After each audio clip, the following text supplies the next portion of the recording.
광주형 일자리의 첫 프로젝트인 현대차 투자유치 성사를 위해 광주시와 노동계가 다시 손을 잡았습니다. 민주당 지도부도 사업 성공을 위해 파격적인 지원을 약속했습니다. 광주에서 환경미화원 2명이 청소차 사고로 숨진 지 1년이 지났습니다. 광주시와 정부는 재발 방지 대책을 약속했지만 1년 동안 달라진 건 없습니다. 시험 문제 유출 파문으로 경찰 수사를 받고 있는 목포의 고등학교가 사건 발생 2주 만에 사과했습니다. 5.18 민주화운동 당시 505 보안부대가 정보 조작의 핵심 역할을 했다는 주장이 나왔습니다. 여러분 안녕하십니까? 광주 MBC 뉴스데스크입니다.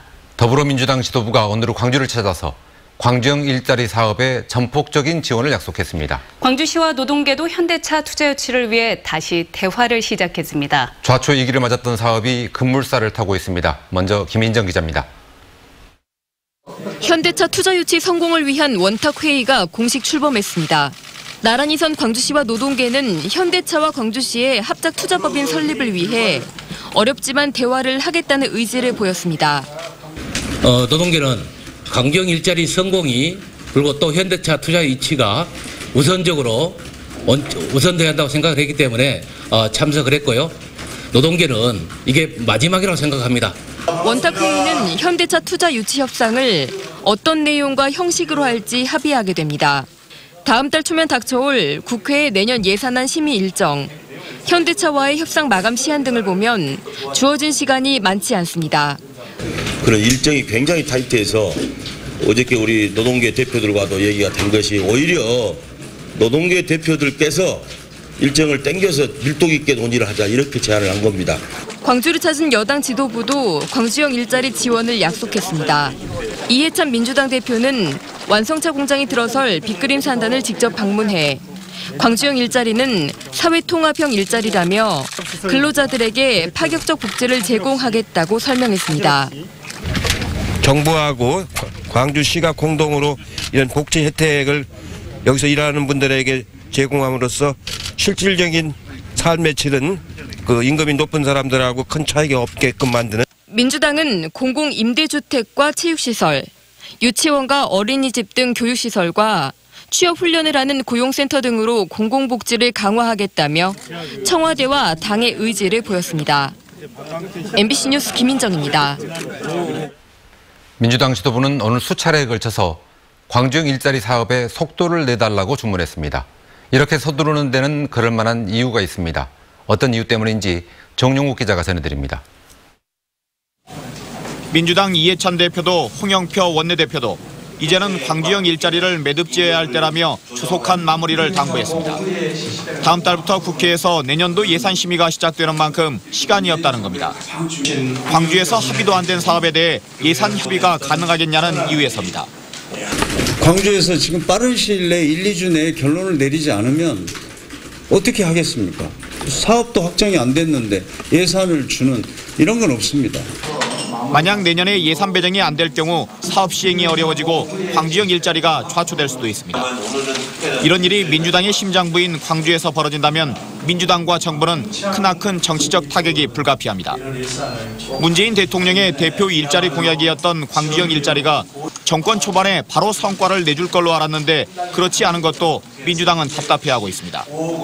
또 조선업처럼 국내 자동차 산업도 빨간불이 켜진 상황에서 광주형 일자리를 통해 새로운 활로를 만들고 선도적인 모델로 성공시켜 전국화하고 싶은 속내도 있습니다.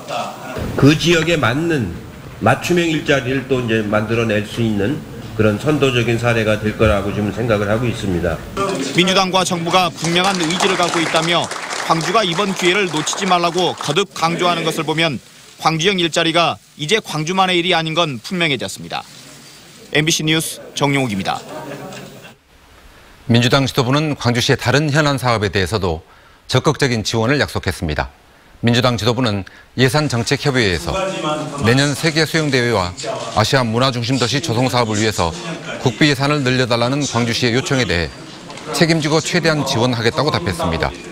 특히 박광원 최고위원은 과거 정권에서 축소 편성된 예산을 정상화해달라는 요구는 당연하다며 반드시 증액되도록 하겠다고 밝혔습니다. 지난해 광주에서는 환경미화원 2명이 잇따라 사고로 숨졌습니다. 이들의 열악한 근로 환경이 문제로 지적됐고 당시 광주시와 정부는 대책 마련을 약속했습니다. 1년이 지난 지금 약속은 잘 지켜지고 있는지 송정근 기자가 알아봤습니다.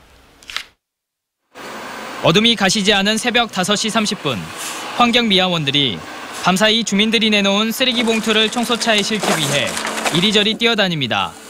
쓰레기를 실은 다음 2명의 미화원들이 쓰레기 짐칸 끄트머리에 설치된 발판에 잽싸게 올라탑니다. 미화원들을 위태롭게 태운 청소차는 다음 쓰레기 봉투가 쌓여있는 곳으로 속도를 내 달립니다. 하지만 청소 차량에 이렇게 발판을 설치하는 것은 위태로울 뿐만 아니라 자동차관리법상 설치해서는 안 되는 불법 구조물이기도 합니다. 지난해 11월 16일 광주 남구에서는 35년 차의 베테랑 미화원이 이 발판을 타고 이동한 다음 청소차 뒤에서 일을 하다 후진하는 청소차를 피하지 못하고 숨졌습니다. 11월 29일에는 다른 미화원 노모 씨가 쓰레기를 차량 안으로 밀어넣는 문에 머리를 끼어 숨지기도 했습니다. 불과 2주 사이에 미화원의 사망이 잇따르자 광주시는 위험천만하게 다닐 수밖에 없는 청소 차량을 개선해 안전하게 일할 수 있게 하고 근무 시간도 새벽보다는 주간으로 옮기도록 하겠다고 약속했습니다. 김부겸 행정안전부 장관까지 광주로 내려와 재발 방지를 약속했습니다. 아침 길이 많이 추워졌습니다. 빠듯한 살림에 가슴이 더욱 시리실 것 같아 걱정입니다. 이 나라의 주인은 여러분입니다. 정부는 여러분을 위해서 있다는 사실을 꼭 기억해 주십시오. 하지만 지난 1년 동안 바뀐 건 거의 없습니다.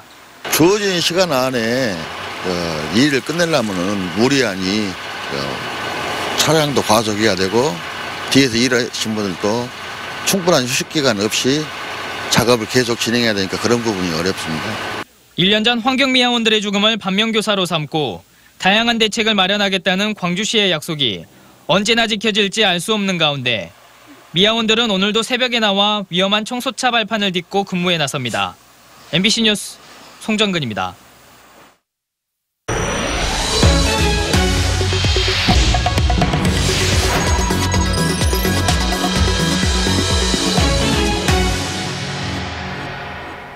시험 문제 유출 파문으로 경찰의 수사를 받고 있는 목포의 한 고등학교가 사건 발생 2주 만에 공식 사과했습니다.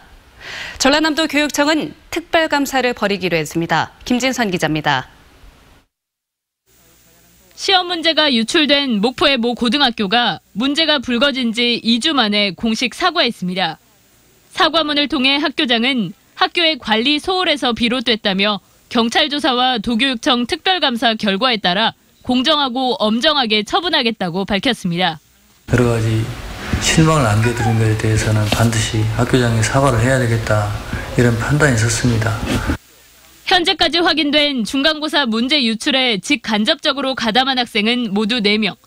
경찰 수사에서는 교사의 방조나 관여 여부, 시험지 추가 유출과 관련자가 더 있는지 여부가 쟁점입니다. 도교육청 특별감사에서는 다른 과목에도 시험 문제 유출이 있었는지, 학사 관리의 공정성 등이 감사 대상에 올랐습니다. 또 이 학교 소속 교사의 자녀가 혜택을 받았다는 등 지금까지 제기된 의혹 전반을 살피게 됩니다. 도교육청은 지난해 해당 학교를 종합감사했지만 이번 특별감사를 통해 회계와 학사관리 전반을 들여다보겠다고 강조했습니다. 이 학교에 대해서 전체를 다 들여다보겠다. 이 기왕 이렇게 된 거니까 회계부터 시작하고 우리 입시 또 뭐 시험 문제 또 교사의 자녀들도 있다는데 그러한 문제는 또 없는지 이런 것까지. 경찰 수사와 도교육청 특별감사 결과가 나오기까지는 상당한 시일이 걸릴 전망입니다. 시험 관리의 공정성이 근본적으로 흔들린 사건인 만큼 의혹을 낱낱이 밝혀 내신에 대한 학생과 학부모들의 신뢰 회복이 이루어질 수 있을지 주목됩니다. MBC 뉴스 김진선입니다. 5.18 민주화운동 당시 505 보안부대가 정보 조작의 핵심 역할을 했다는 주장이 나왔습니다. 5.18 기념재단에서 열린 1차 집담회에서 발제자로 나선 조선대 노영기 교수는 광주 기무부대로 불린 505 보안부대가 5.18 초기의 정보 조작의 중심이었다고 밝혔습니다. 또 505 보안부대가 금남로에 분실을 두고 보안사령부와 긴밀하게 연락을 주고받으며 5.18은 김대중의 추종 세력이 선동하고 깡패가 동원됐다는 등의 거짓 정보를 만들어냈다고 주장했습니다. 더불어민주당 홍영표 원내대표가 지금까지 추천된 5.18 진상조사위원만으로 조사 활동을 시작해야 한다고 말했습니다. 홍 원내대표는 오늘 광주시 의회에서 열린 예산정책협의회에서 자유한국당을 독촉하고 있지만 여전히 위원 추천에 소극적이라며 9명 중 6명이 추천됐으니 국회의장이 추천된 위원만으로 위원회를 출범시켜야 한다고 주장했습니다. 홍 원내대표는 이 같은 당 차원의 의견을 국회의장에게 전달했다고 밝혔습니다. 나주경찰서는 무면허 상태로 차를 몰고 달아난 혐의로 14살 박모군을 붙잡아 조사하고 있습니다. 박 군은 지난 20일 오전 11시쯤 나주시 이창동의 한 도로에 잠기지 않은 채 주차돼 있던 SUV 차를 훔쳐 무면허 상태로 몰고 달아난 혐의를 받고 있습니다. 박 군은 어제 훔친 차에 친구들을 태우고 다니다 경찰에 발각되자 30km가량 도주극을 벌이기도 했습니다. 오늘 오후 2시 15분쯤 곡성군 인변의 한 도로 공사 현장에서 공사장 인부 67살 임모 씨가 돌 파쇄기에 끼어 숨졌습니다. 경찰은 임 씨가 돌 파쇄기에 시동을 켜놓은 채 기계에 끼인 돌을 제거하려다 몸이 빨려 들어가 숨진 것으로 보고 현장 관계자 등을 상대로 정확한 경위를 조사하고 있습니다. 기아 타이거즈가 현역 최고령 투수인 임창용 선수와 결별을 선언했습니다. 기아 타이거즈는 임창용 선수를 내년 시즌 전력의 선수로 분류해 재계약하지 않기로 했다고 밝혔습니다. 구단과의 면담에서 임 선수는 팀에 뛰고 싶다는 뜻을 밝혔지만 선수들의 노쇠화를 고민해온 기아는 방출을 결정한 것으로 전해졌습니다. 한편 기아 구단은 정성훈 선수에게는 플레잉 코치직을 제안했습니다.